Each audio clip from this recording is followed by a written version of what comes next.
ஒரு சின்ன பையன் என்னை தேடிட்டு ஓடி வந்தான். ஒரு கதை சொல்லுங்கன்னா, சொந்தமாக எதுவும் தெரியாதே என்ன, உங்களுக்கு சொந்தமாக எதுவும் தெரியாதுன்னு எனக்கும் தெரியும் அப்படின்னா. இந்த பையன் அடிக்கடி என்கிட்ட வந்து கதை கேட்குறவன், அதனால் என்னோட ரகசியம்லாம் அவனுக்கு அத்துப்படி. அதனால தான் அவ்வளவு தெளிவாக அடித்து விட்றான். சரி, இப்போ என்ன செய்யலாம்னு, பழைய கதை ஏதாவது ஒன்று சொல்லுங்களேன்னா. உனக்கு கிருஷ்ணதேவராயரை தெரியுமான்னு. அவர்கிட்ட நேரில் பழக்கம் இல்லை, ஆனால் அவரை பற்றி புஸ்தகத்தில் படிச்சிருக்கேன்னா. சரி, இவங்கிட்ட மேற்கொண்டு பேச்சு கொடுத்தா நம்மளை ஒரு மாதிரி ஆக்கி விடுவான் அப்படிங்கிறத யூகம் பண்ணிட்டு அவனை உட்கார வச்சு கடைசி வரைக்கும் குறுக்க பேசக்கூடாது அப்படின்னு ஒரு கண்டிஷனையும் போட்டுட்டு அந்த கதையை சொன்னேன். ஒரு சமயம் கிருஷ்ணதேவராயர் சமஸ்தானத்துக்கு ஒரு பெரிய வித்வான் வந்து சேர்ந்தாராம். என்னோட போட்டி போடுறதுக்கு இந்த ஊரில் யாராவது இருக்கீங்களா அப்படின்னு சவால் விட்டாராம். அந்த ஊரில் இருந்த பெரிய பெரிய வித்வான்லாம் இது ஏதுனா வம்பா போச்சுன்னு நினைக்க ஆரம்பிச்சிட்டாங்க. யாரும் அந்த ஆளோட போட்டி போடுறதுக்கு தயாராக இல்லை. எல்லாரும் நடுங்கிக்கிட்டு இருக்கிறாங்க. அந்த நேரத்தில் ஒருத்தன் மட்டும் தைரியமாக முன்னுக்கு வந்தான். அது யாருன்னா தெனாலிராமன். அந்த சமஸ்தானத்தில் விகட கவி அவன். என்ன அனுப்புங்க போட்டிக்கு, நான் ஜெயிச்சு காட்டுறேன்னா. உனக்கு அவ்வளவு தைரியம் இருக்குதா அப்படின்னு கேட்டாங்க. தைரியம் மட்டும்தான் என்கிட்ட இருக்குது, ஆனால் தைரியம் இருந்தால் அதிர்ஷ்டம் தேடிட்டு வருங்கிறது எனக்கு தெரியும் அப்படின்னா. அடுத்த நாள் போட்டி ஆரம்பமாச்சு. அந்த பெரிய வித்வான் வந்து நின்னார். தெனாலிராமன் எதிரில் வந்து நின்னான். அந்த வித்வான் ஒரு விரலை காட்டினார். தெனாலிராமன் பதிலுக்கு 2 விரலை காட்டினான். வித்வான் 3 விரலை காட்டினார். இவன் உடனே 4 விரலை காட்டினான். உடனே 5 விரலை காட்டினார் அவர். தெனாலிராமன் உடனே தன்னுடைய கை முஷ்டியை காட்டினான், கையை மூடி காட்டினான். அவ்வளோதான். அந்த பெரிய வித்வான் கிருஷ்ணதேவராயர் காலில் விழுந்தார். நான் தோத்துட்டேன், என் தோல்வியை ஒத்துக்கிறேன் அப்படின்னு சொல்லிவிட்டார். கிருஷ்ணதேவராயர் அவரை தனியாக அழைச்சிட்டு போய் என்ன நடந்ததுன்னு விசாரித்தார். அந்த வித்வான் விளக்கம் கொடுத்தார். ஆண்டவன் ஒருவன் தான் உண்டுங்கிறத விளக்கறதுக்காக நான் ஒரு விரலை காட்டினேன். அப்படி இல்லை, சக்தியை சேர்த்தா சக்தி சிவன் 2 பேர் உண்டுன்னு உங்கள் வித்வான் 2 விரலை காட்டினார். மூர்த்திகள் 3 பேருங்கிறதுக்காக நான் 3 விரலை காட்டினேன். வேதங்கள் 4ன்னு சொல்லி ஒரு 4 விரலை காட்டினார்.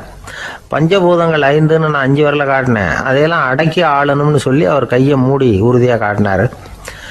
அடடா, உங்கள் வித்வானுக்கு எப்பேற்பட்ட அறிவு!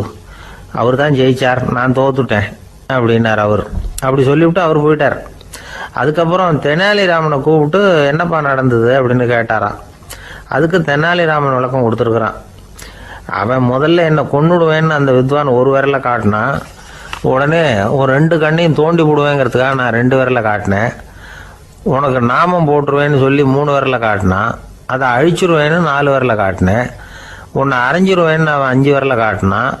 நான் உங்களை குத்தி போடுவேன்னு சொல்லி கையை மூடி காட்டினேன் அப்படின்னா. இப்போ பாருங்க, ஜெயிச்சது யார்? தைரியம் மட்டும் இருந்துட்டா அதிர்ஷ்டம் தானா தேடி வருங்கிறது எவ்வளவு உண்மையாக போச்சு. அதனால் நாம் எப்பவும் தைரியமாக இருக்கணும்னு சொல்லிவிட்டு என் எதிரில் கதை கேட்டுட்டு உட்காந்துருந்த சின்ன பையனை பார்த்தேன். அவன் என்னை நிமிர்ந்து பார்த்தான். அவன் தன்னோட கை கால் 2ஐயும் ஒரு மாதிரியாக என் முன்னால் தூக்கி 20 விரலை காட்டினான். எனக்கு ஒன்றும் புரியல. இதுக்கு என்னப்பா அர்த்தம்னு கேட்டேன். இதே கதையை இதுக்கு முன்னாடி என்கிட்ட 20 தடவை நீங்கள் சொல்லியிருக்கீங்கன்னு அர்த்தம் அப்படின்னா. ஒருத்தர் வேகமாக நடந்து போகிறார். கடைத்தெருவில் ஒரு ஸ்வீட்டு கடையை பார்க்குறார். உடனே சடன் பிரேக் போட்டது மாதிரி நிற்கிறார். ஒரு ஸ்வீட் வாங்கி சாப்பிட்லாமேன்னு மனசு சொல்லுது. டாக்டர் வேணாம்னு சொல்லியிருக்கிறார், உடம்புக்கு ஒத்துக்காது, அதனால் அது வேணாம்னு சொல்லுது அறிவு. இவர் மனசு சொல்கிறத கேட்கல, அறிவு சொல்கிறபடி கேட்குறார். அதனால் மறுபடியும் வேகமாக அங்கேருந்து நடந்து போயிடுறார். அவர் நல்ல மனுஷன். மனுஷனுக்கு அறிவும் இருக்குது, உணர்ச்சியும் இருக்குது. எதுக்கு எடுத்தாலும் உணர்ச்சி வசப்பட்டுக்கிட்டு இருக்கக்கூடாது, அறிவு வசத்தில் நாம் இருக்கணும். அப்போ தான் நாம் நல்லபடியாக வாழ முடியும். இல்லைன்னா அவஸ்தை தான். மகாபாரதத்தில் சந்தனுன்னு சொல்லி ஒரு அரசன் வர்றான்.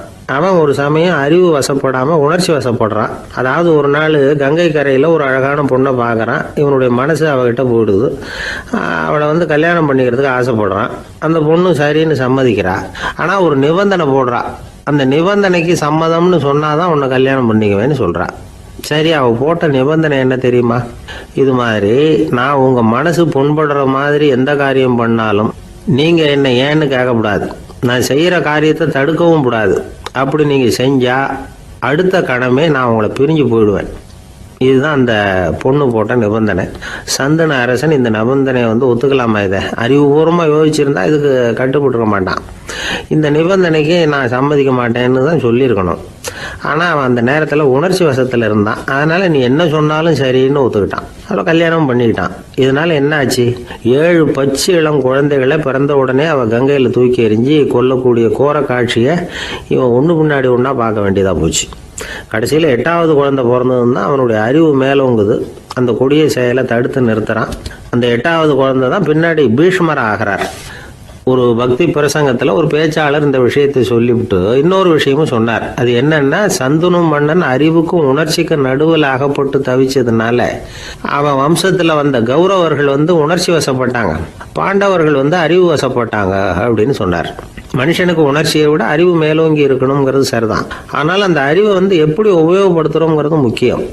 ஒருத்தர் சொன்னார், சார் இன்னைக்கு கோயம்புத்தூரில் ஒரு கல்யாணம், அதுக்கு நான் போக முடியலேன்னு நினைக்கும் பொழுது மனசுக்கு ரொம்ப வருத்தமாக இருக்குது சார் அப்படின்னார். ரொம்ப உணர்ச்சி வசப்பட்டார். அதுக்காக கவலைப்படாதீங்க சார், ஒரு வாழ்த்து தந்தி கொடுத்துருங்களேன் அப்படின்னார் இன்னொருத்தர். அது எப்படி சார் முடியும்னார் அவர். நான் தானே சார் கல்யாண மாப்பிள்ளை அப்படிங்கிறார் அந்த ஆள். ஒரு நண்பர் வந்தார்.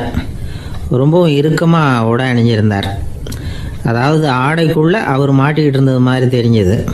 ஏன் துணி குறைச்சலாக எடுத்துட்டிங்களா அப்படின்னு கேட்டோம். இல்லைங்க, எனக்கு எப்போவுமே இறுக்கமாக உடை அணிகிறது தான் பிடிக்கும் அப்படின்னார். ஒருத்தர் எப்படி உடை அணிகிறார் அப்படிங்கிறத வச்சு அந்த ஆள் எப்படிப்பட்டவர் அப்படிங்கிறத கண்டுபிடிச்சிடலாம். உடை அணிகிற விதம் ஒருத்தருடைய மனநிலையை வெளிப்படுத்துதான். இப்போ இறுக்கமான உடை அணிகிறவங்க பொதுவாக மன நிம்மதி இல்லாதவங்களாக இருப்பாங்களாம், கோபக்காரங்களாக இருப்பாங்களாம். ரொம்ப தொலைதொலைப்பாக ஆடை அணிகிறவங்க இருக்கிறாங்கல்ல, அவங்கெல்லாம் அமைதியான ஆளாக இருப்பாங்களாம், சாந்தமாக இருப்பாங்களாம். இவங்கெல்லாம் போராடுறதுக்கு சரியாக வரமாட்டாங்களாம். இப்படி ஒரு கணிப்பு இருக்குது. அதனால தான் போர் வீரர்களுக்கெல்லாம் இறுக்கமான உடையை தான் கொடுக்கறது வழக்கம். ஆனால் சன்னியாசிகளை பாருங்கள், அவங்களுக்கெல்லாம் ரொம்ப தொலை உடைகள் தான். அவங்கெல்லாம் டைட் பேண்ட் போட்டுக்கிட்டு நிற்க மாட்டாங்க சன்னியாசிகள்லாம். அதே மாதிரி சன்னியாசிகள்லாம் காவி உடைய தேர்ந்தெடுக்கிறதுக்கும் காரணம் உண்டு. பல ஆண்டுகள் சோதனை செஞ்சு பார்த்துட்டு தான் சன்னியாசத்துக்கு காவி தான் சரி அப்படின்னு முடிவு பண்ணியிருக்கிறாங்க. இப்போ பௌதீக விஞ்ஞானப்படியும் அதுதான் சரி. அதாவது சூரிய ஒளியில் 7 வண்ணங்கள் உண்டு. ஒரு பொருள் மேலே அது விழும்பொழுது அந்த பொருள் நமக்கு சிவப்பாக தெரிஞ்சதுன்னா அந்த பொருள் சிவப்பை தவிர மற்ற எல்லா நிற கதிர்களையும் உள்வாங்கிக்கிட்டு சிவப்பு நிறத்தை மட்டும் வெளியில் விடுது. அதாவது விலக்கி விடுது. அதனால தான் அந்த பொருள் சிவப்பாக தெரியுது. உடல் ஆரோக்கியத்துக்கு ஓரளவு சிவப்பு தேவைப்படுது. அதனால தான் காவி உடை அணிஞ்சால் சூரிய ஒளி ஓரளவு சிவப்பை விலக்கிவிடும். அதாவது சிவப்பின் பலனும் கிடைக்கும், இந்த சிவப்பின் கெடுதலும் இல்லை அப்படின்னு யோசனை பண்ணாங்க. காவி உதய வேளையின் நிறம். கீழ் வானத்தில் கதிர் உதிக்கிற வேளையில் முதல் ஒளி தோன்றுகிற நேரத்தில் காவி நிறம் தான் கசியும். தியானம் செய்கிறப்போ முதல்ல காணக்கூடிய ஒளி காவி நிறம்தான். தியானத்தின் உச்ச நிலையின் நிறம் நீலம். தியானம் காவி நிறத்தில் ஆரம்பமாகி நீல நிறத்தில் நிறைவடைகிறது அப்படிங்கிறார் ஓஷோ. நீலம் தியான சிகரம், காவி தியான ஆரம்ப குறியீடு, ஒரு சன்னியாசியின் ஆரம்ப தரிசனம் அப்படிங்கிறார் அவர். ஒருத்தர் நாள் பூரா காவி உடைய அணிஞ்சிருந்தா அந்த நிறம் அவருக்கு தியானத்தை பற்றிய நினைவை ஊட்டிக்கிட்டே இருக்கும். இப்படியே ஆடைக்கும் தியானத்துக்கும் இடையில ஒரு தொடர் ஏற்படுது. ஒரு துறவியின் உள்ளார்ந்த பண்பாக அது மாறுது. கடை வீதியில் ஒரு பொருள் வாங்க போகிறோம், அது மறந்துடக்கூடாதுங்கிறதுக்காக ஞாபகம் முடிச்சு போட்டுக்கிறோம். அந்த முடிச்சுக்கும் பொருளுக்கும் தொடர்பு இல்லை. ஆனால் கடை வீதிக்கு போன உடனே அந்த முடிச்சு அந்த பொருளை ஞாபகப்படுத்துது. அதாவது அந்த முடிச்சு ஒரு தொடர்பு அம்சமாக அமையுது. அது மாதிரி தான் காவி உடையும். ஒரு துறவி நடக்கும் பொழுது, சாப்பிடும் பொழுது, குளிக்கும் பொழுது அவருடைய காவி உடை அவருக்கு ஞாபகப்படுத்திக்கிட்டே இருக்கும். அது ஒரு நிலைப்படுத்தப்பட்ட நினைவாக ஞாபக முடிச்சாக மாறிடுது. காவி ஆடை இல்லைன்னா ஒருத்தரால் துறவியாக முடியாதுன்னு அர்த்தம் இல்லை. அதே நேரத்தில் காவி ஆடையால் ஒன்றும் பிரயோஜனம் இல்லை, அதில் ஒன்றும் அர்த்தம் இல்லை அப்படின்னு சொல்லிட முடியாது. இதுதான் உண்மை. இவ்வளவு தூரம் காவி ஆடையை பற்றி சொல்கிறதுனால எல்லாரும் சன்னியாசியாக போயிடுங்கோ அப்படின்னு நாம் சொல்கிறதாக யாரும் நினச்சிடக்கூடாது. மனசுக்கும் நிறத்துக்கும் உள்ள சம்பந்தத்தை தெரிஞ்சுக்கிறதுக்காக தான் இவ்வளவும். நமக்கு தெரிஞ்ச நண்பர் ஒருத்தர் இருக்கிறார், ஆஃபீஸில் வேலை பார்க்குறவர். ஒவ்வொரு மாதமும் 20ஆம் தேதிக்கு பிறகு அவரை போய் பார்த்தீங்கன்னா காவி உடை அணிஞ்சிக்கிட்டு, கண்ணை மூடிக்கிட்டு, கை ரெண்டையும் விரித்து வச்சுக்கிட்டு தியானத்திலேயே உட்காந்துருப்பார். ஏன் இப்படி பண்ணுறீங்கன்னு கேட்டேன். அதாவது 20ஆம் தேதிக்கு பிறகு என் கையில் ஒரு பைசா கூட கிடையாது, ஒரு சன்னியாசி லெவலில் இருக்கிறேன், என்கிட்ட எதுவும் செலவுக்கு கேட்காத அப்படின்னு என் மனைவிக்கு நாசூக்காக உணர்த்துறதுக்காக அப்படி உட்காந்துருப்பேன் அப்படின்னு விளக்கம் கொடுக்குறார் அவர். ஒரு சராசரி மனிதனுடைய இயல்பு என்ன? இன்பம் வந்தால் துள்ளி குதிப்பான், துன்பம் வந்தால் சோர்ந்து போய் ஒரு மூலையில் உட்காந்துருவான். இவன் தான் சராசரி மனிதன். ஆனால் ஒருத்தன் இன்பம் வந்தால் அதுக்காக மகிழ்ச்சி அடையிறதில்ல, துன்பம் வந்தால் அதுக்காக சோர்ந்து போகிறதில்ல அப்படின்னு வச்சுக்கோங்க. அப்படி இருந்தால் அவன் சாதாரண ஆள் கிடையாது. ஒரு ஊரில் ஒரு ஞானி இருந்தார். அவரை தேடிட்டு ஒரு பெரியவர் வந்தார். ஐயா, ஞானத்தில் சிறந்த ஞானம் எது அப்படின்னு கேட்டாராம். இதுக்கு அந்த ஞானி என்ன பதில் சொன்னார் தெரியுமா? இன்பத்தினால மகிழ்ச்சி அடையாமலும் துன்பத்தினால சோர்வு அடையாமலும் இருக்கிறது தான் அந்த ஞானம், பெரிய ஞானம் அப்படின்னாராம். சரி சுவாமி, அப்படிப்பட்ட ஞானம் உங்களுக்கு எப்படி வந்ததுன்னு கேட்டிருக்காரு இவர். அதை நான் ஒரு கழுதைகிட்ட இருந்து கற்றுக்கிட்டேன் அப்படின்னாராம் அவர். இவருக்கு ஒன்றும் புரியல, ஒரு மாதிரியாக முழிச்சிருக்கிறார். இதை அவர் புரிஞ்சுக்கிட்டார். நீங்கள் நாளைக்கு காலையில் நம்முடைய ஆசிரமத்துக்கு வாங்க, புரிய வைக்கிறேன்னாராம். சரின்னு அவர் போயிட்டார். மறுநாள் காலையில் ஆசிரமத்துக்கு வந்து சேர்ந்தார். ஞானி அவரை கூப்பிட்டு உட்கார வச்சார்.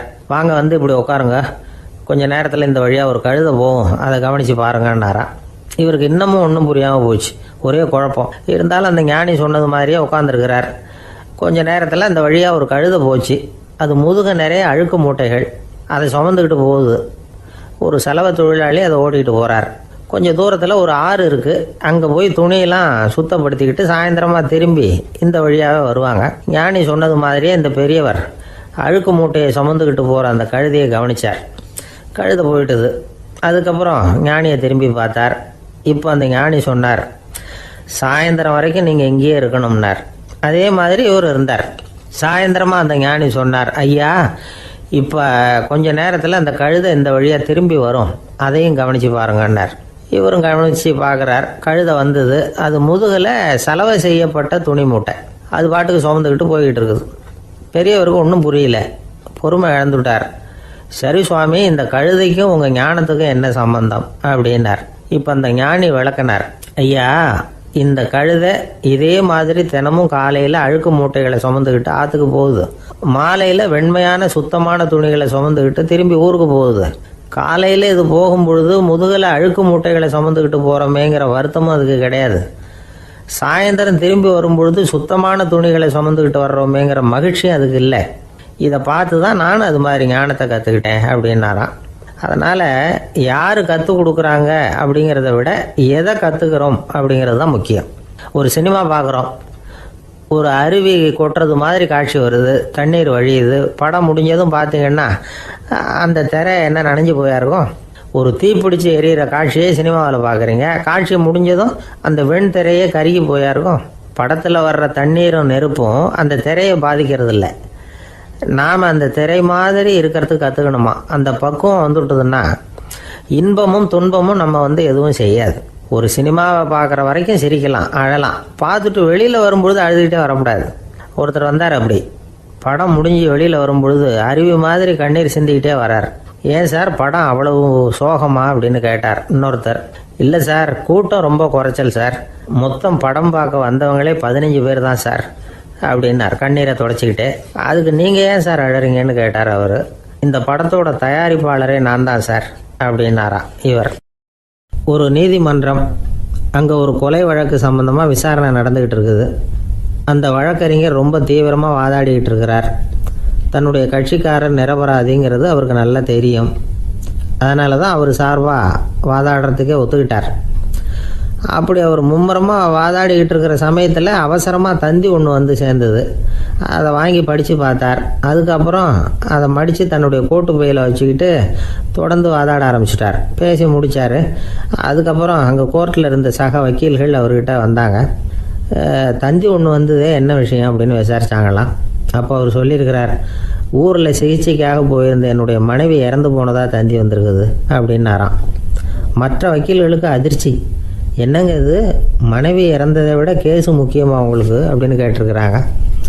இறந்து போன என் மனைவி மறுபடியும் திரும்பி வர போகிறதில்ல, ஆனால் என்னுடைய கட்சிக்காரர் ஒரு கொலை வழக்கில் மாட்டிக்கிட்டார், அவரும் நிரபராதி, அவர் உசுரை நான் காப்பாற்ற வேணாமா, இதுதான் என்னுடைய கடமை அப்படின்னாராம். இப்படி இவர் சொன்னதும் எல்லாரும் அப்படியே திகைச்சு போய் நின்றுட்டாங்களாம். சரி, கடமைக்கு முக்கியத்துவம் கொடுத்த அந்த வழக்கறிஞர் யார் தெரியுமா? அவர் தான் இரும்பு மனிதர் சர்தார் வல்லபாய் பட்டேல். குஜராத் மாநிலத்தில் 1875 அக்டோபர் 31 அன்றைக்கு ஜாவேரி பாய் அப்படிங்கிறவருக்கு 4வது பிள்ளையா அவர் பிறந்தாராம். இந்த ஜாவேரி பாய் யார் தெரியுமா?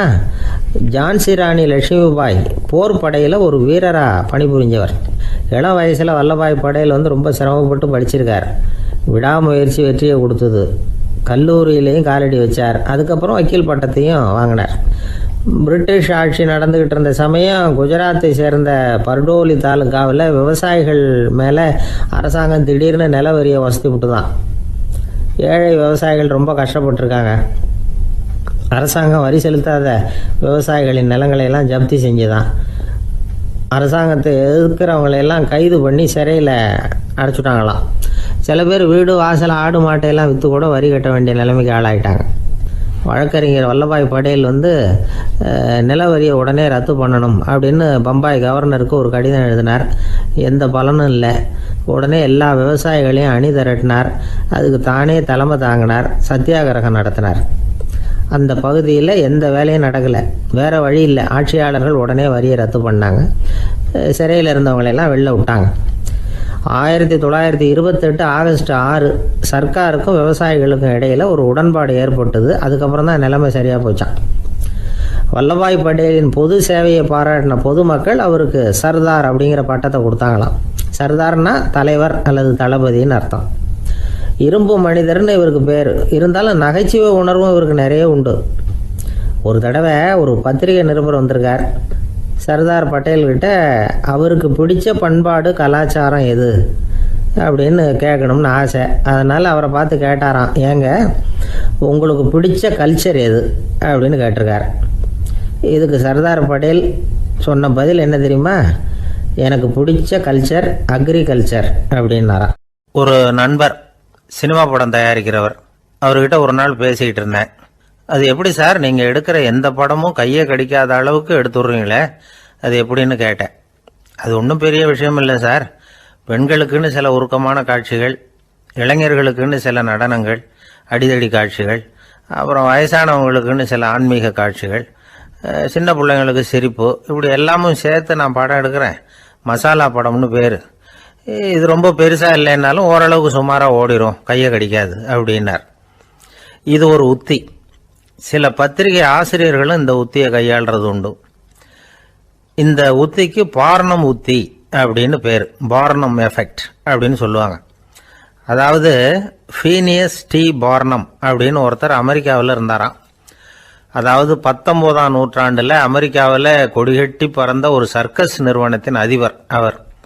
இந்த உலகத்தில் ஒவ்வொரு நிமிஷமும் ஒரு ஏமாளி பறந்துக்கிட்டே இருக்கிறான் அப்படிங்கிறது அவருடைய சித்தாந்தம். ஒவ்வொருத்தரையும் திருப்திப்படுத்துகிற அளவுக்கு அம்சங்களை கொஞ்சம் கொஞ்சமாக கலந்து கேளிக்கை நிகழ்ச்சிகளை நடத்தினது தான் அவருடைய மகத்தான வெற்றிக்கு காரணம். அதனால் அந்த உத்தியை யார் கடைப்பிடிச்சாலும் சரி, அதுக்கு பார்னம் உத்தி அப்படின்னு பேர் வந்துட்டுது. ஜோசியம் சொல்கிறவங்களுக்கும் இந்த உத்தி தான் கை கொடுக்குது. ஒரு விஷயத்த ஒருத்தருடைய கோள் நிலைகள் அல்லது கையெழுத்து நிரூபிக்கிறதாக அவர்கிட்ட சொன்னால் அதை அவர் நம்பிவிடுவார். ஆனால் அந்த விஷயம் நல்லதாக இருக்கணும், நேர்மையானதாக இருக்கணும், அதாவது பாசிட்டிவாக இருக்கணும். 8ஆம் இடத்துல குரு, 9ஆம் இடத்துல சனி, நீங்கள் ஒரு பெரிய மேதை தான் அப்படின்னு சொல்லுவாங்க. கேட்குறவங்களுக்கு அதை மறுக்கிறதுக்கு மனசு வராது. அப்படி சொல்லும் பொழுது கூடவே என்ன கொஞ்சம் முன்கோபம் அதிகமாக இருக்கும், இருந்தாலும் அது உடனே மறைஞ்சிரும் அப்படின்னு சில அற்ப விஷயங்களையும் சொன்னாலும் அதையும் சரிதான்னு சொல்லி ஒத்துக்குவாங்க. ஆளுமையை எடை போடுகிற ஒரு நிறுவப்பட்ட உத்தியின் மூலமாக தன்னுடைய குணாதிசயங்கள் கண்டுபிடிக்கப்பட்டதாக அவர் நம்புறது தான் இதுக்கு காரணம். இந்த மாதம் பணத்தட்டுப்பாடு கொஞ்சம் இருக்கும், உடம்புல ஏதாவது கொஞ்சம் அசௌகரியம் இருக்கும், வீட்டுக்குள்ளே லேசாக மனஸ்தாபம் வரலாம். இது மாதிரி பொதுப்படையாக சிலதை சொன்னாலே போதும், மக்களை நம்ப வச்சுடலாம். இதெல்லாம் நமக்கு மட்டும்தான் ஏற்படுது அப்படின்னு சொல்லி அவங்க நினைக்கிறது தான் காரணம். இதுதான் பார்னம் உத்திங்கிறது. மனிதர்கள் பாராட்டுகளை விரும்புகிறதும் விமர்சனங்களை வெறுக்கிறதும் பார்னம் உத்தியின் அடுத்த கூறு. அதனால் ஒருத்தருக்கு ஜோசியம் சொன்னாலும் சரி, அவருடைய ஆளுமையை மதிப்பிடுறதாக இருந்தாலும் சரி, அவரை புகழற மாதிரி இருந்தாலும் சரி, அப்படி இருந்தால் தான் அது சரியாக இருக்கும்.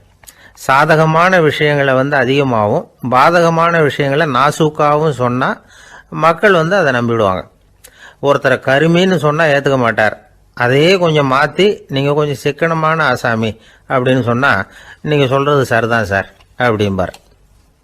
நீங்கள் பெரிய செலவாளி தான், இருந்தாலும் நல்ல விஷயங்களுக்கு தான் செலவழிப்பீங்க அப்படின்னு சொல்லணும். இப்படி இந்த வாரணம் உத்தியை கடைபிடிச்சி இன்னைக்கு வெற்றிகரமாக காலம் தள்ளுறவங்க நிறைய பேர் இருக்கிறாங்க. இந்த உலகத்தில் ஒவ்வொரு நிமிஷமும் ஒரு ஏமாளி பறந்துக்கிட்டே இருக்கிறான் அப்படிங்கிறது தான் ஃபீனியஸ் பார்னம் அவர்களுடைய நம்பிக்கை. அதை விட அடுத்தவங்களை ஏமாளியாக நினைக்கிற மனுஷர்கள் தான் இன்னைக்கு உலகத்தில் ரொம்ப அதிகம். ஒருத்தர் தன்னுடைய மேலதிகாரிகிட்ட போய், ஐயா ஒரு நாள் லீவு வேணும், என் தங்கச்சிக்கு கல்யாணம் அப்படின்னார். அவரு பார்த்தார், ஒரு 10 நிமிஷம் வெளியில் இருங்கன்னார். 10 நிமிஷம் கழித்து கூப்பிட்டார். இதை பாருங்க, நீங்கள் சொல்கிறது பொய். இப்போ உங்கள் தங்கச்சிக்கு ஃபோன் பண்ணேன், அவங்க தனக்கு 2 வருஷத்துக்கு முன்னாடியே கல்யாணம் ஆகிட்டதாக சொல்கிறாங்க அப்படின்னார். உடனே இவர் சொன்னார், சார் இப்போ நீங்கள் சொல்கிறதும் பொய்யா தான் இருக்கணும், ஏன்னா நிஜமாக எனக்கு ஒரு தங்கச்சியே கிடையாது அப்படின்னார். சில பேர் ஆளை பார்த்தா 60 வயசு மாதிரி தோணும், உண்மையான வயசு என்னன்னு பார்த்தா 40 அல்லது 45 சில பேரை பார்க்கறதுக்கு 45 மாதிரி தெரியும், உண்மையிலேயே 65 தாண்டி இருப்பாங்க. ஒரு மனிதனுக்கு 2 வகையான வயது உண்டுங்கிறார் ஓஷோ. அதாவது உடம்புக்குன்னு ஒரு வயசு, மனசுக்குன்னு ஒரு வயசு. முதல் உலக மகாயுத்தம் நடந்தது இல்லையா, அது முடிஞ்சதுக்கு அப்புறம் முதல் தடவையா மனிதனின் மூளை வளர்ச்சியை பற்றி மனநல வைத்தியர்கள் ஒரு கணக்கெடுப்பு சோதனை நடத்தினாங்களாம். அது வரைக்கும் மனிதனுக்கு 2 வகையான வயது உண்டுன்னு யாரும் சிந்திச்சதே இல்லையா. அந்த உலக மகாயுத்தம் முடிஞ்சதுக்கு அப்புறம் மனிதனுடைய சராசரி மனதின் வயதை கணக்கிட்டு பார்க்கும் பொழுது அவங்களுக்குலாம் ரொம்ப அதிர்ச்சியாக இருந்துதான். ஏன்னா அது ரொம்ப பின்தங்கிய நிலையில் இருந்திருக்கு, வளர்ச்சி அடையாத நிலையில் இருந்திருக்கு. அவங்க கண்டுபிடிச்ச பிரகாரம் அப்போ மனசோட சராசரி வயசு என்ன தெரியுமா, 14. அப்படின்னா பார்த்துங்க, உடல் ரீதியாக ஒருத்தரோட வயசு 70 கூட இருக்கலாம், ஆனால் மனசோட வயசு 14 தான். இதுக்கு நேர்மாறாக அமைஞ்சு போச்சுன்னு வச்சுங்க. அதாவது ஒருத்தருக்கு உண்மையிலேயே 14 வயசு, அதாவது உடலோட வயசு 14, அவரோட மனசின் வயசு 70ன்னு வச்சுக்கோங்க. இப்படி அமைஞ்சுட்டுதுன்னா அவர் சீக்கிரம் ஞானத்தன்மை அடைஞ்சிருவார் அப்படின்னு அர்த்தம்.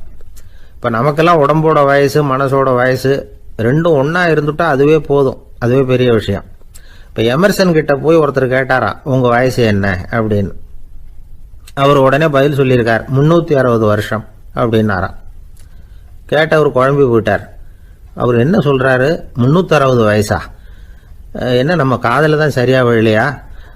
எமர்சன் எப்பவும் உண்மையை பேசுகிற ஒரு சிறந்த அறிவாளி, அவர் இப்படிலாம் பொய் சொல்ல மாட்டாரே அப்படின்னு ஒரு யோசனை பண்ணிக்கிட்டே இவர் மறுபடியும் அவர் கிட்ட போனாராம்.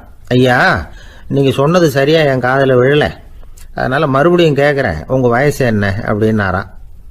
எமர்சன் மறுபடியும் சொல்லியிருக்கிறார் 360 வருஷம்னு. வந்தவருக்கு உண்மையிலேயே அதிர்ச்சியாக போட்டுது.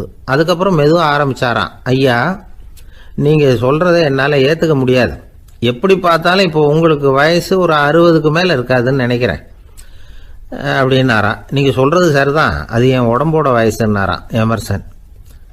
அப்படின்னா ஏற்கனவே நீங்கள் சொன்னது அப்படின்னு கேட்டிருக்காரு, அது என் மனசோட வயசு அப்படின்னாராம். நம்மளை பொறுத்த வரைக்கும் அறிவு தூசு படிஞ்சிருக்கு, அது மாதிரியே அன்பும் மாசுபட்டிருக்கு. இது ரெண்டையும் சுத்தம் பண்ண வேண்டியிருக்குது, அப்போ தான் நாம் சரியான வயசில் வாழ முடியும். ஒரு ஆசாமி இருக்கிறார், அவருக்கு உடம்போட வயசு அதிகம், மனசோட வயசு ரொம்ப குறைச்சல், குழந்தை மாதிரி. அவர் ஒரு ஆஸ்பத்திரியில் படுத்திருக்கிறார். நர்சம்மா எல்லாருக்கும் மருந்து கொடுத்துட்டு போகிறாங்க. கொஞ்ச நேரம் கழித்து திரும்பி வந்தாங்க. அப்போ இவர் அந்த அம்மாவை கூப்பிட்டு சொல்கிறார், இதை பாருங்கள் சிஸ்டர், நீங்கள் எல்லாருக்கும் சின்ன சின்ன மாத்திரையாக கொடுத்துட்டு எனக்கு மட்டும் நீளமான மாத்திரையாக கொடுத்துட்டீங்க, முழுங்கிறதுக்கு ரொம்ப கஷ்டமாக போச்சு, இனிமேல் எனக்கும் சின்ன மாத்திரையாக கொடுங்க சிஸ்டர் அப்படின்னாராம். அந்த அம்மா உடனே அதிர்ச்சியாகி தலையில் அடிச்சுக்கிட்டாங்களாம். நான் கஷ்டப்பட்டு மாத்திரையை முழுங்கினத்துக்கு நீங்கள் ஏமா தலையில் தட்டிக்கிறீங்க அப்படின்னு கேட்டிருக்காரு இவர். இதுக்கு அவங்க சொல்லியிருக்கிறாங்க, நான் உங்களுக்கு கொடுத்துட்டு போனது மாத்திரை இல்லைங்க, அது தெர்மாமீட்டர் அப்படின்னாங்களாம். ஒருத்தர் ஓடி வந்தார், இன்னொருத்தரை பார்த்து, சார் உங்கள் சைக்கிளை ஒரு நாள் இரவல் கொடுங்களேன், பக்கத்து ஊருக்கு போயிட்டு வர வேண்டியிருக்கு அப்படின்னார். இவர் சைக்கிளை கொடுத்து பத்திரமா கொண்டுட்டு போங்கன்னார். சார் இதை பத்திரமா கொண்டு போகிறேன், கவலையே வேணாம், ஏன்னா இது உங்களோட சைக்கிள் அப்படின்னு நான் நினைக்கல, என்னோட சைக்கிளாக நினைக்கிறேன். அப்படின்னார். அதுக்கப்புறம் தான் இவருக்கு உண்மையாகவே பயம் வந்துட்டுது. ஏன்னா அவர் சொன்னது மாதிரி அதை தன்னோட சைக்கிளாகவே நினச்சி தள்ளிட்டு போட்டா என்ன பண்ணுறது? எது எதை நம்முடையதா நினைக்கணுங்கிறதுக்கு ஒரு வரையறை இருக்குது. சில பேர் ஆஃபீஸையே வீடாக நினச்சி விடுறது உண்டு. அப்படிப்பட்டவங்க கூட வீட்டை ஆஃபீஸாக நினைக்கிறது இல்லை. ஏன்னா வீட்டில் இவர் ஆஃபீஸராக நடந்துக்க முடியறதில்ல. இதெல்லாம் ஒரு பக்கம் இருக்கட்டும். இப்போ விஷயத்துக்கு வருவோம். பொறியியல் மேதை டாக்டர் விஸ்வேஸ்வரய்யா இருந்தார் இல்லையா? பாரத ரத்னா விருதெல்லாம் கொடுத்தாங்களே. ஆஃபீஸ் வேலை வேற, சொந்த வேலை வேற அப்படிங்கிறதுக்கு ஒரு உதாரணமாக இருந்தவர் அவர். மைசூர் மகாராஜா கிட்ட திவானா இருந்தார். அவர் ஒரு நாள் அரசாங்க வேலை காரணமாக வெளியூர் போயிருந்தார். ஹாசன்கிற ஊருக்கு பக்கத்தில் ஒரு பயண மாளிகை, அங்கே தங்கிவிட்டார். ராத்திரி அங்கே தங்கி இருந்துட்டு விடிஞ்சதும் ஊருக்கு திரும்புறதாக திட்டம். ராத்திரி தூங்குறதுக்கு ரொம்ப நேரம் ஆயிட்டுது. ரொம்ப நேரம் வரைக்கும் அரசாங்க சம்பந்தப்பட்ட வேலைகளையே பார்த்துக்கிட்டு இருக்கிறார். அரசாங்க ஃபைல்கள் நிறைய இருந்தது. அதையெல்லாம் ஒவ்வொன்றா எடுத்தார், படித்து பார்த்தார், பரிசீலனை பண்ணார். அதில் எழுத வேண்டியதை எழுதினார், கையெழுத்து போட்டார். ஒரு வழியாக அந்த வேலையெல்லாம் முடிஞ்சுது. அதுக்கப்புறம் என்ன பண்ணார்னா, தன்னுடைய சூட்கேஸை திறந்தார். அதிலிருந்து 2 மெழுகுவத்தியை எடுத்து கொளுத்தி வச்சார். அந்த பயண மாளிகையில் அது வரைக்கும் எரிஞ்சுக்கிட்டு இருந்த மின்சார விளக்குகளை அணைச்சுட்டார். அதுக்கு பிறகு அந்த மெழுகுவத்தி வெளிச்சத்தில் சில புத்தகங்களை தொடர்ந்து படிக்க ஆரம்பிச்சிட்டார். அந்த பயண மாளிகையில் பணியாளராக இருந்தவர் இதை பார்த்துட்டு ஓடி வந்தார். மறுபடியும் மின் விளக்கு போடுறதுக்காக போனார். விஸ்வேஸ்வரய்யா அதை பார்த்துட்டு போட வேணாம்ட்டாராம். இது வரைக்கும் நான் அரசாங்க அலுவல்களை கவனிச்சுக்கிட்டு இருந்தேன், அதனால மின் விளக்குகள் அப்போ எரிஞ்சதில் தப்பு இல்லை. இப்போ நான் புத்தகம் படிச்சுக்கிட்டு இருக்கேன், இது என்னுடைய சொந்த வேலை.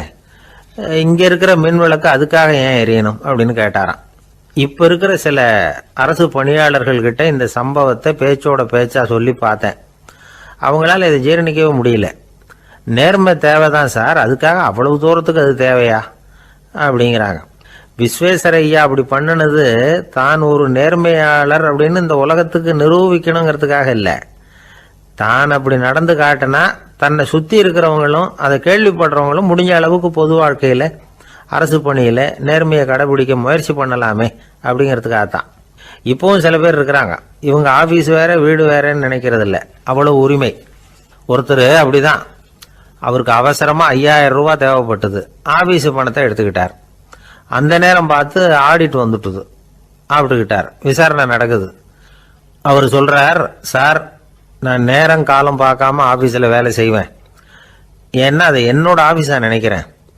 அவசரத்துக்கு அந்த பணத்தை எடுத்தேன், மறுபடியும் வச்சுடலாம்னு தான் இருந்தேன். அதுக்குள்ளே இப்படி ஆகிட்டுது.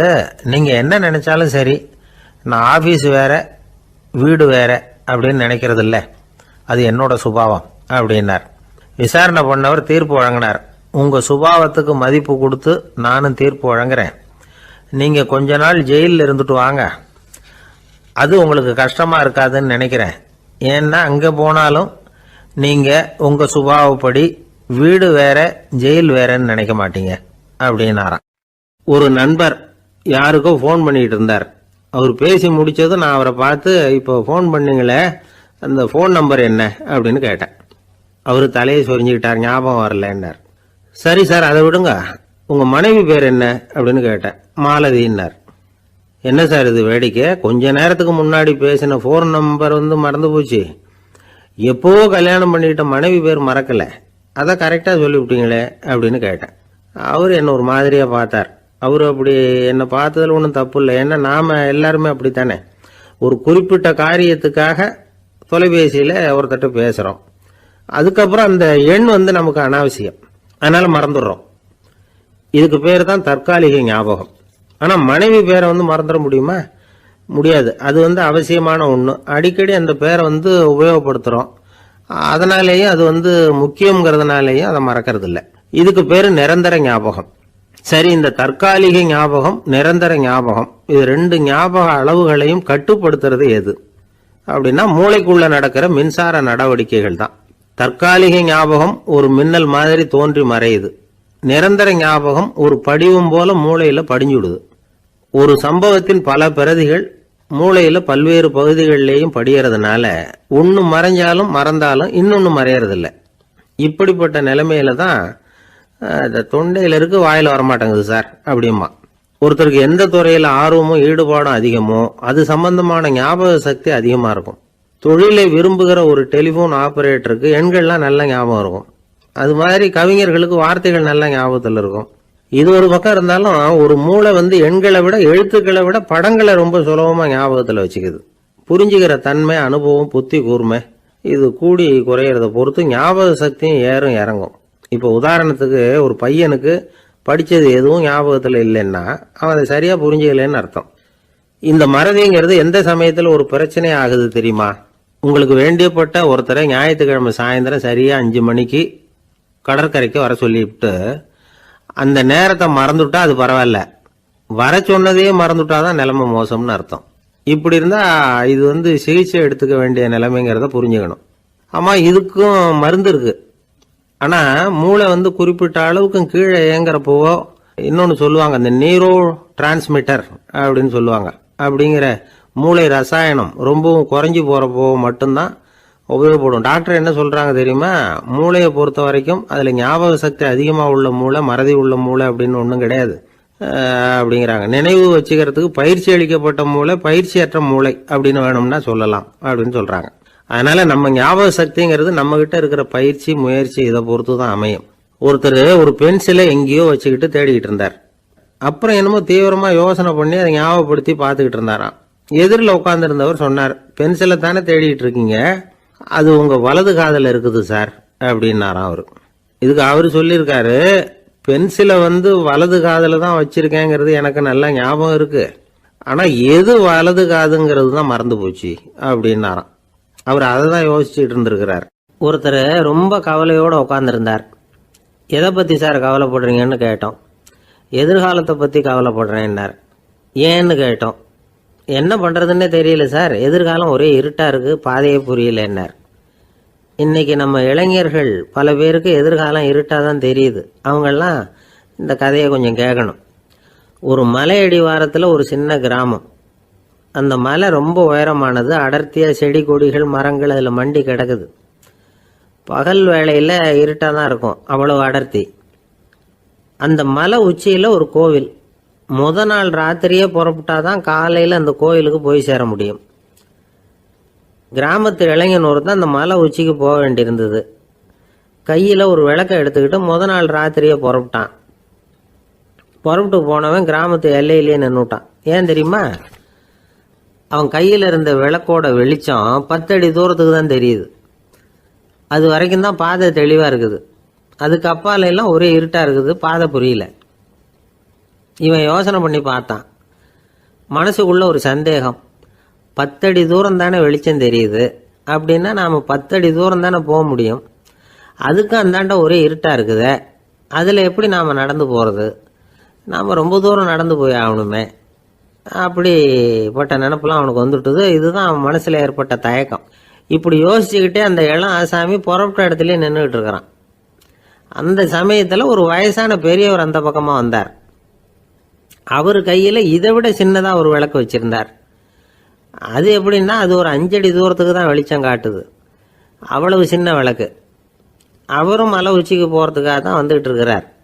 அவரை பார்த்து இவன் கேட்டான், என்ன பெரியவரே, இவ்வளவு சின்ன விளக்க வச்சுக்கிட்டு அவ்வளவு தூரத்துக்கு எப்படி மலையேற போறீங்க அப்படின்னு கேட்டான்.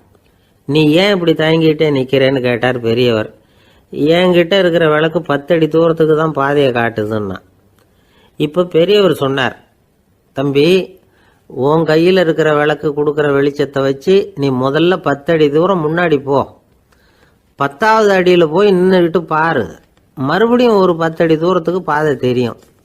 இப்படி உன் கையில் இருக்கிற விளக்கு தொடர்ந்து வெளிச்சம் காட்டிக்கிட்டே இருக்கும். நீ முன்னேற முன்னேற அந்த வெளிச்சமும் முன்னேறும். அதனால எத்தனை கிலோமீட்டர் தூரம் வேணும்னாலும் நீ இந்த 10 அடி தூரம் வெளிச்சத்தை வச்சுக்கிட்டே நீ போயிடலாம், புறப்படு அப்படின்னார். இப்போதான் அந்த பெரியவர் சொன்னது இளைஞனுக்கு பளிச்சுன்னு புரிஞ்சுதான். உடனே உற்சாகமாக புறப்பட்டான், உச்சிக்கு போய் சேர்ந்தான்.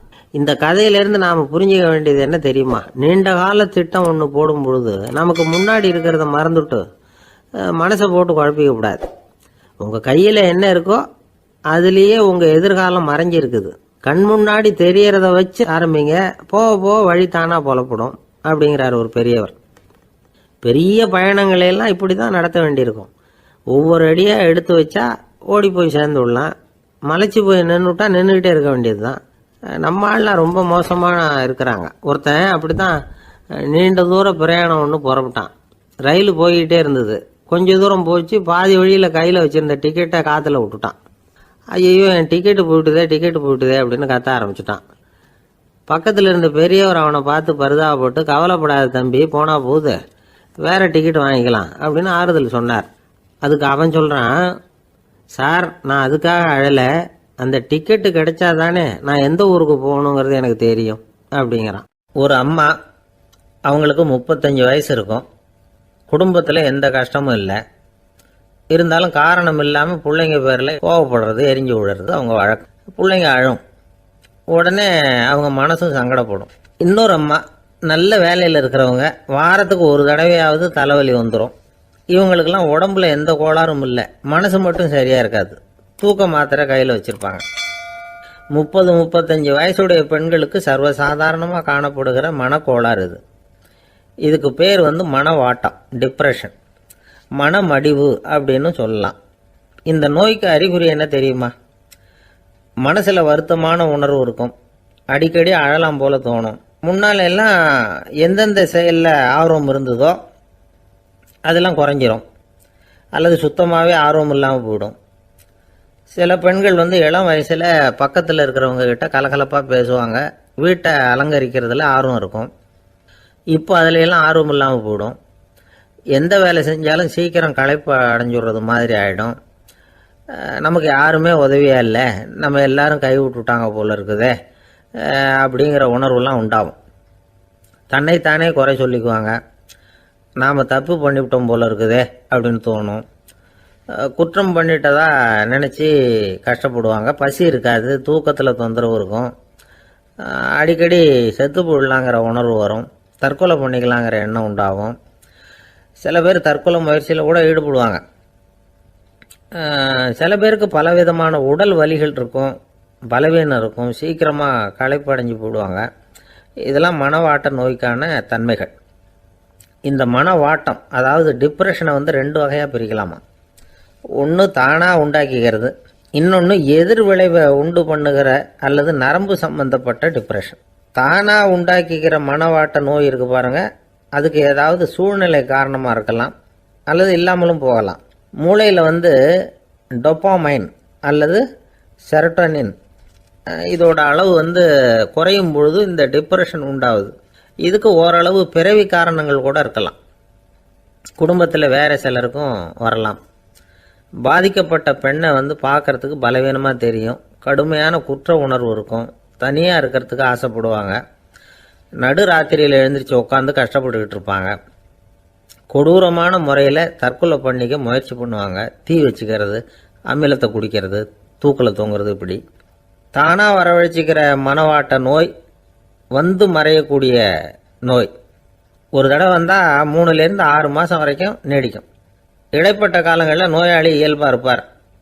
எதிர் விளைவை உண்டு பண்ணுகிற அல்லது நரம்பு சம்பந்தப்பட்ட மனவாட்ட நோய் எப்படின்னா, கணவன் மனைவி, மாமியார் மருமகள், இப்படிப்பட்ட உறவு முறை பிரச்சனைகள், தோல்விகள், எரிச்சல்கள், ஆபீஸ் பிரச்சனை, இப்படிப்பட்ட சூழ்நிலையால் உண்டாகிறது. எல்லாத்துக்கும் மருந்து இருக்குது, மார்க்கம் இருக்குது, கவலைப்பட வேண்டியதில்லை, தைரியமாக இருக்கணும். உளவியல் மருத்துவம் இதுக்கு ரொம்ப உபயோகமாக இருக்கும். சில பெண்களை பாருங்கள், அவங்க எதுக்கும் அலட்டிக்கிறது இல்லை. ஒரு அம்மா அப்படி தான் தன்னுடைய கணவனை அழைச்சிக்கிட்டு ஒரு மனநோய் மருத்துவர்கிட்ட வந்தாங்க. டாக்டர், எங்கள் வீட்டுக்காரர் திடீர்னு ஒரு மாதிரி ஆயிட்டார், வித்தியாசமாக நடந்துகிறார். எப்படின்னா, இவர் தன்னையே ஒரு ஒட்டடை பூச்சியாக நினச்சிக்கிட்டு இருக்கிறார். அப்படி நினச்சிக்கிட்டு தன்னுடைய தலையாலேயே வீட்டில் உள்ள ஒட்டடையெல்லாம் தொடச்சிக்கிட்டு இருக்கிறார் அப்படின்னாங்க. எவ்வளவு நாளாக அப்படி இருக்குதுன்னு கேட்டார் டாக்டர். 1 வாரமாக அப்படி இருக்குது அப்படின்னாங்க அந்த அம்மா. அப்படின்னா முன்னாடியே ஏன் அழைச்சிட்டு வரல அப்படின்னு கேட்டார் டாக்டர். வீடு பூரா சுத்தமாகட்டுமேனு பார்த்துக்கிட்டு இருந்தேன் டாக்டர் அப்படின்னாங்களாம் அந்த அம்மா. ஒரு ஊரில் ஒரு ஞானி இருக்கிறார், ரொம்ப பெரிய ஞானி, ரொம்ப வயசாயிட்டுது. கடைசி காலத்தில் அவர்கிட்ட சில பேர் வந்தாங்க. உங்கள் குரு யார் அப்படின்னு கேட்டாங்க. அவர் நிமிர்ந்து பார்த்தார். எனக்கு ஆயிரக்கணக்கான குருமார்கள் உண்டு, அவங்க பேரெல்லாம் சொல்லணும்னா இந்த காலம் பத்தாது, ஆனால் முக்கியமான ஒரு 3 பேரை பற்றி மட்டும் உங்களுக்கு சொல்கிறேன் அப்படின்னாராம். அப்புறம் சொன்னார், அந்த 3 பேரில் ஒருத்தன் ஒரு திருடன். ஒரு சமயம் ஒரு பாலைவனம் வழியாக நான் போய்கிட்டு இருந்தேன். அப்போது வழி தவறி போய் ஒரு கிராமத்துக்கு போயிட்டேன். அது இருட்டு நேரம், நடு ராத்திரி, ஊரே உறங்கி போச்சு. அந்த நேரத்தில் ஒரு ஆள் மட்டும் ஒரு வீட்டு சுவத்தில் ஏதோ பண்ணி உள்ளே நுழையிறதுக்கு முயற்சி பண்ணிகிட்டு இருக்கிறான். அவங்கிட்ட போய் நான் இன்னைக்கு இங்கே எங்கே தங்க முடியும் அப்படின்னு கேட்டேன். அதுக்கு அவன், இந்த ராத்திரி வேளையில் அது ரொம்ப சிரமம், ஒரு திருடனோட உங்களால் தங்க முடியும்னா நீங்கள் என்னோட தங்கலாம் அப்படின்னா. நான் அவங்க கூட 1 மாதம் தங்கியிருந்தேன். ஒவ்வொரு நாள் ராத்திரியும் இப்போ நான் என்னுடைய வேலைக்கு போகிறேன், நீங்கள் ஓய்வு எடுத்துக்கோங்க அப்படின்னு சொல்லிவிட்டு போவான். அவன் திரும்பி வந்த உடனே உனக்கு ஏதாவது கிடைச்சிதான்னு நான் கேட்பேன். அதுக்கு அவன், இன்னைக்கு ராத்திரி ஒன்றும் இல்லை, நாளைக்கு மறுபடியும் முயற்சி பண்ணுவேன் அப்படின்பா. எப்பவும் அவன் நம்பிக்கை இழந்ததே கிடையாது, எப்பவும் சந்தோஷமாகவே இருப்பான். நானும் ரொம்ப காலமாக தியானம் பண்ணிக்கிட்டே இருந்தேன், ஒன்றுமே நடக்கலை. ஆனால் நான் என்ன பண்ணேன் தெரியுமா, மனசு வருத்தப்படும், நம்பிக்கை இழந்துருவேன். அப்போல்லாம் அந்த திருடனுடைய விடாமுயற்சி தான் ஞாபகத்துக்கு வரும். அதனால் அந்த திருடன் எனக்கு ஒரு குரு. என்னுடைய 2வது குரு யாருன்னா அது ஒரு நாய். இது எப்படின்னா, ஒரு சமயம் எனக்கு ரொம்ப தாகமாக இருந்தது. ஒரு நதியை நோக்கி போய்கிட்டு இருந்தேன். அப்போ ஒரு நாயும் வந்தது. அதுக்கும் தாகம். ஓடி வந்து ஆற்றை பார்த்தது. அதோட நிழல் வந்து ஆற்றுல தெரிஞ்சது. அதை பார்த்ததும் பயந்துட்டுது. அதாவது அது தன்னுடைய சொந்த உருவத்தையே கண்டு பயந்தது. அதை பார்த்து குறைக்குது, திரும்பி ஓடிச்சு.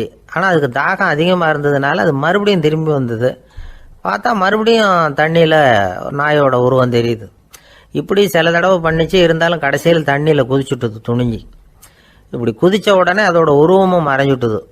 இதை பார்த்தேன். நான் என்ன புரிஞ்சுக்கிட்டேன்னா, எவ்வளவுதான் பயம் இருந்தால் கூட ஒருத்தன் தைரியமாக காரியத்தில் இறங்கணும் அப்படிங்கிறத புரிஞ்சுக்கிட்டேன். இந்த போதனை அந்த நாய்கிட்ட இருந்து எனக்கு கிடைச்சிது. இது ஒன்று. அடுத்தது என்னுடைய 3வது குரு யாருன்னா அது ஒரு சின்ன குழந்தை. நான் ஒரு சமயம் ஒரு நகரத்துக்கு போனேன். அங்கே ஒரு குழந்தை எரிகிற மெழுகுவத்தி ஒன்று எடுத்துக்கிட்டு வந்தது. நான் அந்த குழந்தைய பார்த்து வேடிக்கையாக கேட்டேன், ஏன் பாப்பா இந்த மெழுகுவத்தியை நீயாவே கொளுத்துனியா அப்படின்னு கேட்டேன். ஆமான்னுது அந்த குழந்தை. சரி, இந்த மெழுகுவத்தி முன்னாடி எரியாமல் இருந்தது, இப்போ எரியுது. இந்த மெழுகுவத்திக்கு வெளிச்சம் எங்கேருந்து வந்தது, அதை எனக்கு காட்ட முடியுமா அப்படின்னு கேட்டேன் அந்த குழந்தைகிட்ட. இதுக்கு அந்த குழந்தை சிரிச்சுக்கிட்டு அந்த மெழுகுவத்தியை ஊதி அணைச்சுட்டுது. அதுக்கப்புறம் என்னை பார்த்து கேட்டுது, இப்போ இந்த மெழுகுவத்தியின் வெளிச்சம் போனதை பார்த்தீங்க இல்லையா, அது எங்கே போச்சுன்னு எனக்கு சொல்லுங்க அப்படின்னுது. அந்த குழந்தை இப்படி கேட்டதும் என்கிட்ட இருந்த ஆணவம் அழிஞ்சுட்டுது. நான் படித்ததெல்லாம் அந்த வினாடியில் சுக்கு நூறாக போயிட்டுது. என்னுடைய முட்டாள்தனத்தை நான் உணர்ந்தேன் அப்படின்னு இவ்வளவு அந்த ஞானி விவரமாக சொன்னாராம். அதனால் நாம் இன்னார்கிட்டே இருந்து தான் இதை கற்றுக்கணுங்கிறது இல்லை, யாருக்கிட்டே இருந்தும் எதையும் கற்றுக்கலாம். நம்மால் ஒருத்தன் ஒரு நாய் வளர்த்துக்கிட்டு இருந்தான். அந்த நாய்க்கு வால் கிடையாது. யாரோ ஏற்கனவே வெட்டி எடுத்துட்டாங்க. இந்த நாய் தான் சார் எனக்கு குரு, அதுகிட்டே இருந்து கூட நான் பாடம் கற்றுக்கிட்டு இருக்கிறேன் அப்படின்னா. அப்படி என்ன கற்றுக்கிட்டேன் இந்த வால் இல்லாத நாய்கிட்டே இருந்து அப்படின்னு கேட்டோம். நாம் யாருக்கிட்டையும் வாலாட்டக்கூடாது அப்படிங்கிற பாடத்தை அதுகிட்டே இருந்து தான் நான் கற்றுக்கிட்டேன் அப்படின்னா. இந்த உலகத்தில் எவ்வளவோ உயிரினங்கள் இருக்குது, ஒவ்வொன்றும் ஒவ்வொரு விதமாக சண்டை போடுது. இப்போ 2 மாடு சண்டை போட்டுக்குதுன்னு வச்சுக்கோங்க, என்ன பண்ணும், 2 முட்டிக்கும். அதுக்கு சண்டை போடுறதுக்கு ஆயுதமாக உபயோகப்படுறது அதோட கொம்பு. 2 சேவல் சண்டை போட்டுக்குதுன்னு வச்சுக்கோங்க, அதுக்கு ஆயுதமாக உபயோகப்படுறது அதோட கால் நகம். காலால் தான் அது ஒன்றோட ஒன்று சண்டை போட்டுக்கும். ஆனால் 2 மனுஷன் சண்டை போட்டுக்கிறான்னு வச்சுக்கோங்க, இவன் இன்னதை தான் ஆயுதமாக உபயோகப்படுத்துவான்னு குறிப்பிட்டு சொல்ல முடியாது. கல்லை எடுப்பான், கத்தி எடுப்பான், துப்பாக்கி எடுப்பான், என்ன வேணாலும் பண்ணுவான். வாயால் திட்டுவான், கையால் அடிப்பான், காலால் உதைப்பான், சகலகலா வல்லவன். விலங்குகள்லாம் பொதுவாக வாயை சாப்பிட்றதுக்கு மட்டும்தான் உபயோகப்படுத்துது. ஆனால் இவனுக்கு சாப்பிட்றதுக்கும் அதுதான், சாப்பிட்டு விட்டு திட்டுறதுக்கும் அதுதான். ஆனால் ஒரு விஷயத்தில் மட்டும் கெட்டிக்கிறேன். அதாவது நாம் சண்டை போட்டுக்கிட்டாலும் பரவாயில்லை, கோழிகள் சண்டை போடாமல் இருக்கணும் அப்படின்னு ஆசைப்படுறான். எதுக்காக? கோழிகள் சண்டை போடாமல் இருந்தால் நிறைய முட்டைகள் போடுமா, அதுக்காக தான் இந்த அக்கறை. கோழி பண்ணை வச்சிருக்கிறவங்களுக்கு இது ஒரு பெரிய பிரச்சனை. அதாவது பண்ணையில் இருக்கிற கோழிகளுக்குள்ளே அடிக்கடி சண்டை வந்துடும். அதனால் முட்டை உற்பத்தி குறைஞ்சிரும். சரி, இதுக்கு என்ன பண்ணுறது? பண்ணையில் போய் உட்காந்துக்கிட்டு தினமும் பஞ்சாயத்து பேசிகிட்டு இருக்க முடியுமா? அமெரிக்காவில் கோழி பண்ணை வச்சுருக்கிற ஒருத்தர் இதை பற்றி யோசனை பண்ணி பார்த்தாராம். ஒரு வழியையும் கண்டுபிடிச்சிருக்கார். கோழிக்கெல்லாம் மூக்கு கண்ணாடி மாட்டி விட்டுட்டோம்னா அது சண்டை போடுற குணம் குறைஞ்சிரும், முட்டை அதிகமாகிடும். அந்த கண்ணாடியில் உள்ள லென்ஸு சிவப்பு நிறத்தில் இருக்கணும், அவ்வளவுதான் அப்படின்னு அவர் கண்டுபிடிச்சாராம். இது ஏற்கனவே நடைமுறையில் கண்டுபிடிக்கப்பட்ட ஒரு விஷயம். ஆனால் எல்லா கோழிக்கும் சிவப்பு மூக்கு கண்ணாடி எப்படி மாட்டி விடுறது? அப்படியே மாட்டி விட்டாலும் அது நழுவாமல் இருக்கணுமே. இப்போ நாமெல்லாம் நடு விரலால் மூக்கு கண்ணாடி நடுவில் தொட்டு அப்படி ஸ்டைலாக சரி பண்ணிக்கிறோம். அது மாதிரி கோழி எப்படி சரி பண்ணிக்கும்? இதுதான் பிரச்சனை. இதுக்கு அவர் என்ன வழி கண்டுபிடிச்சாருன்னா, கோழிக்கெல்லாம் மூக்கு கண்ணாடிக்கு பதிலாக விழியொட்டு வில்லைகள், கான்டாக்ட் லென்ஸ், அதை பொருத்தி விட்டா என்ன அப்படின்னு யோசனை பண்ணார். அதே மாதிரி பண்ணார். அதே மாதிரி செஞ்சு பார்த்தார், வெற்றி. அதுக்கப்புறம் கோழியெல்லாம் சண்டை போட்டுக்கலையாம், சமாதான பிரியர்களாக ஆகிட்டு தான். கோழிகளுக்கு இயல்பாகவே சண்டை போடுற குணம் உண்டு. ஆனால் அதோட கண்ணுக்கு பார்க்குற பொருள்லாம் ரோஜா நிறத்துலையோ அல்லது இன்னும் சொல்ல போனால் அழுத்தமான சிவப்பு நிறத்துலையோ தெரிஞ்சதுன்னா சண்டை போடுற குணம் குறைஞ்சிருதான். அந்த சமயத்தில் அது அதிகமாகவும் முட்டையிட ஆரம்பிச்சுடுதான். அதே நேரத்தில் இறை எடுக்கிறத கூட குறைச்சிக்குதான். இது ஏன் இப்படி பண்ணுதுங்கிறது விஞ்ஞானிகளுக்கு இன்னமும் புரியலையா. எப்படியோ அமெரிக்க கோழிகள்லாம் கான்டாக்ட் லென்ஸ் பொருத்திக்க ஆரம்பித்தாச்சு. கோழி கழுத்தை பிடிச்சிக்கிட்டு ஒரு சில வினாடிகளில் அதை பொருத்தி விட்றாங்களாம். கோழியோட ஆயுள் பூரா அது அப்படியே இருக்குமா. பண்ணையில் முட்டை உற்பத்தி குறைஞ்சா இது மாதிரி விஞ்ஞானபூர்வமாக பரிகாரம் தேடுறது தான் நல்லது. நமக்கு வேண்டியப்பட்ட ஒருத்தர், அவர் ஒரு கோழி பண்ணை வச்சுருந்தார். அந்த பண்ணையில் பாதி கோழி திடீர்னு செத்து போச்சு. உடனே ஒரு கால்நடை மருத்துவர்கிட்ட போக வேண்டியது தானே. அங்கே போகல. உள்ளூரில் மந்திரம் பண்ணிகிட்டு இருந்த ஒரு சாமியார்கிட்ட போனார். அவர் காலில் விழுந்தார். சாமி, என் பண்ணையில் பாதி கோழி செத்து போட்டுதுன்னார். சாமியார் யோசனை பண்ணார். சரி, பண்ணையில் வாசப்படி கிழக்கு பக்கமாக வச்சுருக்கியா மேற்கு பக்கமாக வச்சுருக்கியான்னு கேட்டார். கிழக்கு பக்கமாக இருக்குன்னார் அவர். அதுதான் தப்பு, மேற்கு பக்கமாக அதை மாற்று சரியாக போடும்னாராம். அதே போல் இவர் போய் மாற்றிவிட்டார். அப்பவும் பாதி செத்து போச்சு. மறுபடியும் சொன்னார், சாமி மறுபடியும் பாதி கோழி செத்து போட்டுதேன்னார். சரி, கூரை எப்படி போட்டிருக்க? ஓடு போட்டிருக்கியா இல்லை கீத்து போட்டிருக்கியான்னார். ஓடு போட்டிருக்கேன்னாராம் அவர். அதுதான் தப்பு, கீத்து போட்டுரும் சரியாக போடும்னாராம். சரின்னு போய் அதையும் மாற்றி பார்த்தார். மறுபடியும் போயிட்டது, கோழி செத்து போச்சு. வந்தார். மறுபடியும் பாதி செத்து போச்சு சாமின்னு வந்தார். இவரும் யோசனையை மாற்றி மாற்றி சொல்லிகிட்டே இருக்கிறார். இப்படி அவரும் மாற்றி மாற்றி பார்த்தார். 6வது தடவையாக அவரை தேடிட்டு வந்தார். அந்த சமயத்தில் இவர் ரொம்ப தீவிரமாக யோசனை பண்ணி பார்த்துட்டு, அது சரிப்பா, நீ என்கிட்ட சளைக்காமல் வந்துக்கிட்டு இருக்கிற, நானும் யோசனை சொல்லிகிட்டு இருக்கேன். இப்போவும் உங்ககிட்ட சொல்கிறதுக்கு என்கிட்ட யோசனை நிறையா இருக்குது. ஆனால் சோதிக்கிறதுக்கு உங்ககிட்ட கோழி இல்லையே, என்ன பண்ணுறது அப்படின்னாராம் இவர். ஒரு ஊரில் ஒரு பெரிய ஞானி இருந்தார். அவர் படுக்கையில் இருந்தார். இன்னும் கொஞ்ச நேரம்தான் அவர் இந்த உலகத்தில் இருக்க போகிறார். அவரை சுற்றி ஏகப்பட்ட கூட்டம். ஏற்கனவே அவருடைய உபதேசங்களை கேட்டவங்க பல பேர் அவரை சுற்றி நிற்கிறாங்க. அந்த ஞானி மெதுவாக கண்ணை திறந்து பார்க்குறார். எல்லாரும் அவருடைய கடைசி வார்த்தையை கேட்கறதுக்காக அவளோட காத்துக்கிட்டு இருக்கிறாங்க. அந்த ஞானி மெதுவாக பேச ஆரம்பித்தார். நான் என்னுடைய வாழ்நாள் பூராவும் உங்களுக்கு நிறைய போதனைகள் சொல்லிக்கிட்டு இருக்கிறேன். பேரானந்தம், மகிழ்ச்சி, தியானத்தன்மை, இதை பற்றியெல்லாம் சொல்லியிருக்கிறேன். இப்போ நான் வேற ஒரு கரைக்கு போய்கிட்டு இருக்கிறேன். நான் இனிமேல் இந்த கரையில் இருக்க மாட்டேன். நீங்கள் நான் சொன்னதையெல்லாம் கேட்டீங்க, ஆனால் எதையும் நீங்கள் நடைமுறைப்படுத்தி பார்க்கல. எல்லாம் கேட்டதோடு சரி, அதோடு விட்டுவிட்டீங்க. அப்புறம் அதை தள்ளி போட்டுக்கிட்டே வந்துட்டீங்க. மேலும் அதை தள்ளி போடுறதுல எந்த பிரயோஜனமும் கிடையாது. இப்போ நான் போய்கிட்டு இருக்கிறேன். உங்களில் யாராவது என்னோட வர்றதுக்கு தயாரா அப்படின்னு கேட்டார். அவ்வளவுதான். யாரும் வாயை திறக்கல. ஒரே மௌனம், சத்தமே இல்லை. ஒருத்தர் பார்த்துக்கிட்டே நிற்கிறாங்க. அந்த கூட்டத்தில் ஒரு ஆள் அந்த ஞானி கூடவே 40 வருஷத்துக்கு மேலே இருந்திருக்கிறான். அவனும் வாயை திறக்காமல் இன்னொருத்தன் முகத்தை பார்த்துக்கிட்டே நிற்கிறான். இந்த சமயத்தில் பின்னாடி நின்றுக்கிட்டு இருந்த ஒருத்தன் கையை தூக்கினான். ஞானி அவனை பார்த்தார்.